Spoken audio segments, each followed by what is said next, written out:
So can you describe the home that you grew up in? So I remember that quite well. So what was it like? The building was, in many ways, a typical tenement in New York at the time. Not run down.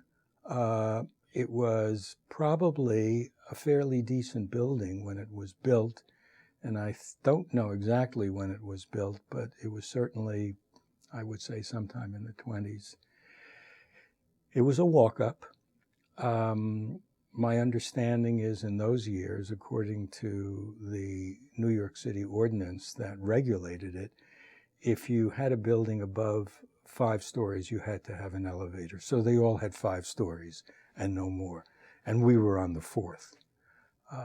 And I marvel to this day how my mother actually managed that. When I think there are only 2 of us children in the family, myself and my younger brother. He's 7 years younger than I am.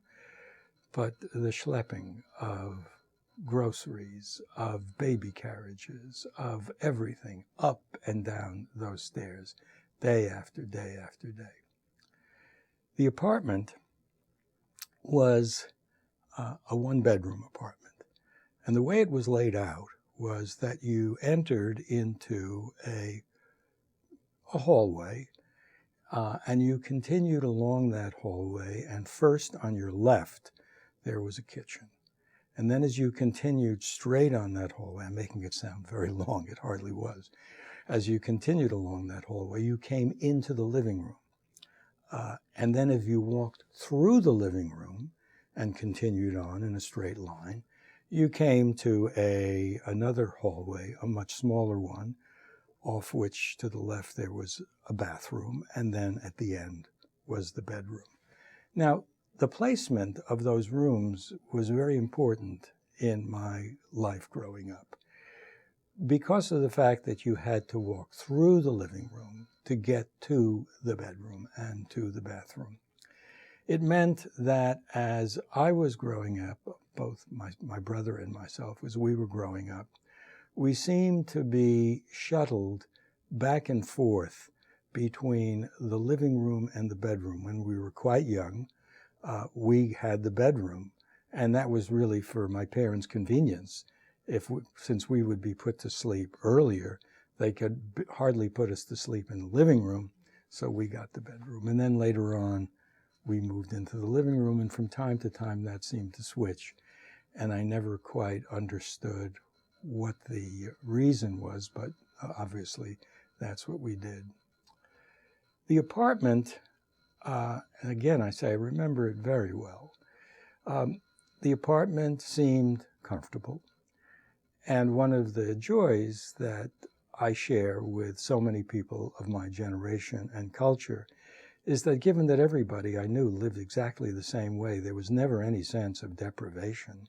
This is how you lived, and it seemed fine. And whatever the financial constraints on the family were, and they were significant, we always had enough to eat, we always had a place to sleep, we always had clothing to wear. Again, never felt deprived.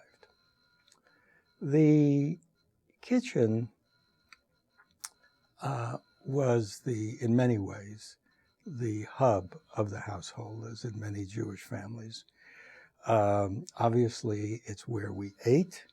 It is where my mother did the laundry. She had, again, that was common, a combination sink and wash tub.